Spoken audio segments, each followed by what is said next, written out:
One of those games which perhaps we've all played at one point or another is the card game Uno. It's a fun game. The point of the game is to get rid of all of your cards, that you go around the circle clockwise, and when it's your turn, you want to put a card down on the discard pile, but your card has to match the number, symbol, or color of the top card on the discard pile. And there are several unique cards in the deck. There's the reverse the direction of play, where if you put that card down, the person who just went before you gets another opportunity to discard a card on the discard pile.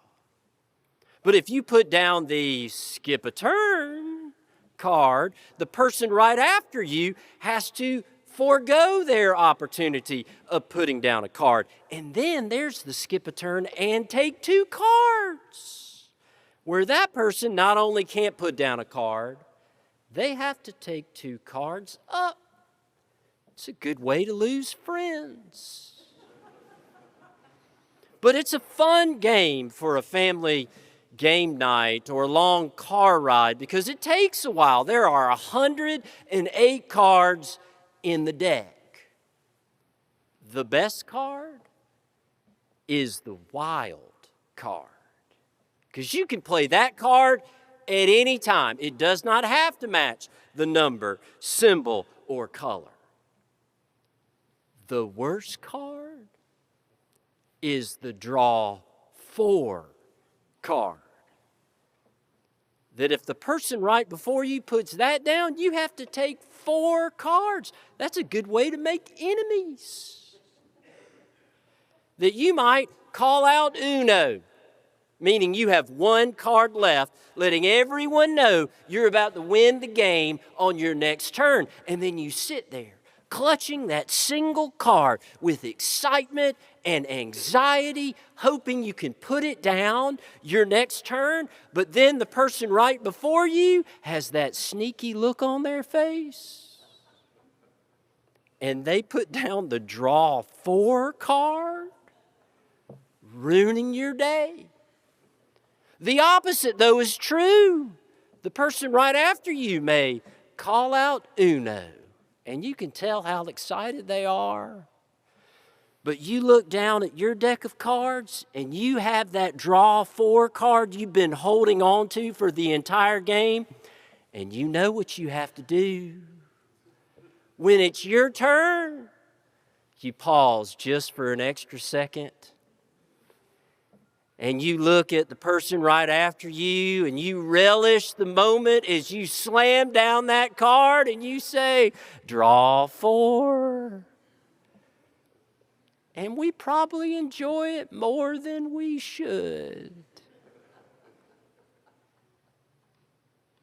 Well, if we're not careful, we can succumb to that temptation that is hiding in Paul's words of advice for the Ephesians, where it says, let us all speak the truth to our neighbors. It's almost as if Paul gives us permission, to put down that draw four card and tell it like it is. But the second part of Paul's advice balances out the first, where it says, be angry, but do not sin. Let no evil talk come out of your mouths. Say only what is useful for building up. Your words should give grace to those who hear it. Put away all bitterness, wrath, or anger. Do not slander or give in to malice. That we are called in all the ways possible to be kind to one another. Which means we tell the truth, but it also means that we are truthful with ourselves when our words betray the kindness of Christ. It is, as Stanley Hauerwas writes, too often we confuse candor with truthfulness. That they look similar, but the motivation is different. That both being candid and truthful can cause people pain. Because when we hear something truthful, sometimes it upsets us before it sets us free. The difference is candor does something to the person who is speaking. That in candor, we are closed off to others. We do not account for the person in front of us. We are only concerned about the truth. And truthfulness, though, well, that opens us up. We see the person in front of us, and we account for that person through kindness. Because kindness widens our souls. We find something similar with the people complaining to Jesus when he's talking about being the bread of life. That they just can't understand what it is he is talking about. And as the truth does, it upset them. That they're asking, isn't this Mary and Joseph's boy? We remember when they sent out the birth announcement. How is he talking about being bread from heaven? He didn't learn that in Sunday school. But it's more candid than it is truthful. More closed off than it is open.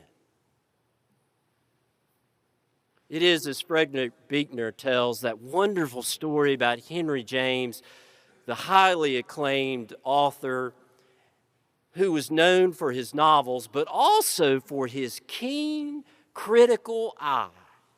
That he wrote plainly, with sharp criticism about this world. So much so you might imagine that he was rather callous with the people around him, relishing the draw four card. But there's this wonderful story about James telling his nephew Billy goodbye, and he gave him some parting words of advice. Words that Billy never forgot. That he told his nephew, there are three things in this world that truly matter. The first is to be kind. The second is to be kind. And the third is to be kind. And there is a difference in being kind and in being nice. That many times we are nice out of cultural expectation. You know, if you can't say anything nice, don't say anything at all. But sometimes being nice just hides being candid. That we cover up being candid with a thin varnish of being nice. Which means we are still closed off. Kindness, though, clings to the truth.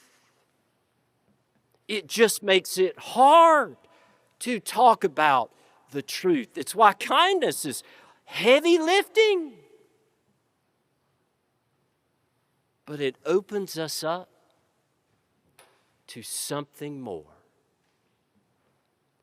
As Buechner says, be kind, because although kindness is not by a long shot the same thing as holiness, kindness is one of those doors that holiness enters the world through and enters us through.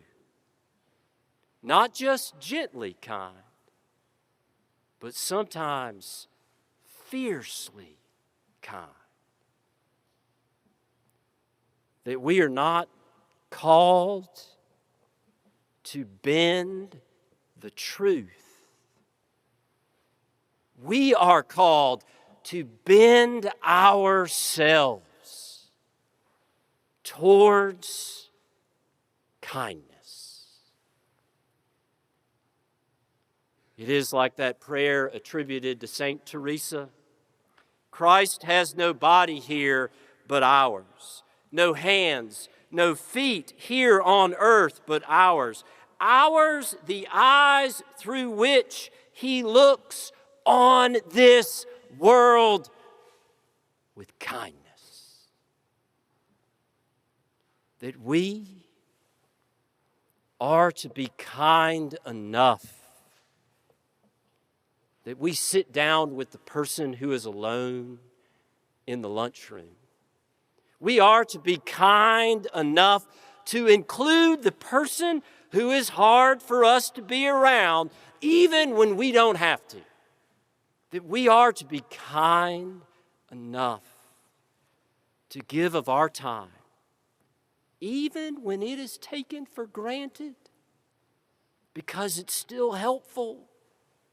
And we are to be kind enough to refrain from laughing at the joke at somebody else's expense. That we are to be kind enough where we are open enough,